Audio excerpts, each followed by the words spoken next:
Bonjour et bienvenue sur cette vidéo de présentation de notre projet Interface Scilab Maquette. Ce projet s'inscrit dans le cadre de notre formation d'ingénieur en génie électrique à Polytech Clermont. Ce projet a été réalisé à la demande de M. Sébastien Langan, qui a également joué le rôle du tuteur académique. Le projet a été encadré aussi par M. Jonathan Bernard et a été réalisé par Mathieu Lemenardi et Firas Faj. Dans cette vidéo, on va commencer par présenter le contexte de notre projet, ainsi que le cahier des charges. Puis, nous nous intéressons ensuite à l'architecture hardware et software. On va donc commencer par présenter le contexte de notre projet. Notre client veut communiquer un ordinateur avec une maquette de TP automatique, afin qu'il puisse acquérir des valeurs des signaux de la maquette sur son ordinateur, sur Scilab pour être plus précis, et veut qu'il envoie des commandes de Scilab vers la maquette également. Ce système est utilisé pour les manipulations des TP de GE et le client dispose déjà d'une interface basée sur Arduino. Donc notre projet est de développer une interface plus performante qui n'utilise pas de microcontrôleur Arduino et étant plus facilement réglable. Avec le client, nous nous sommes mis d'accord sur le cahier de charges respecté. Il faut améliorer l'interface de telle sorte qu'elle supporte jusqu'à 8 entrées et 8 sorties. Chaque entrée ou sortie est raccordée à une carte fille permettant d'adapter le signal et peut être utilisée dans deux principaux modes différents, mode PAN et mode régulation. En mode PAN, Scilab envoie directement les commandes à l'interface, alors qu'en mode régulation, Scilab envoie la consigne à l'interface pour qu'elle génère la commande. Donc, l'utilisateur doit reprogrammer le microcontrôleur pour implémenter la régulation de choix. Aussi que la communication entre Scilab et le microcontrôleur se fait par un câble USB seulement.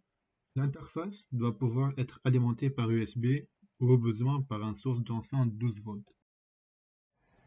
Nous avons d'autres contraintes respectées également, comme la plage de tension maximale doit être comprise entre plus 15 volts et moins 15 volts. La vitesse ou la fréquence d'échantillonnage doit être de 1 kHz. Pour les convertisseurs, le pas de quantification ne devrait pas dépasser 10 mV, ainsi que la connexion entre les cartes filles et les maquettes doit se faire par des câbles bananes. On a également fixé le prix de fabrication du projet de 100 € par la carte mère et 10 € par chaque carte fille.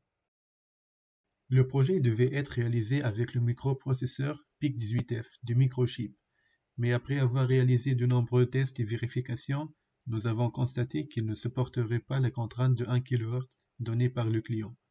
Nous avons donc décidé de changer le cible pour une carte Niclio STM32.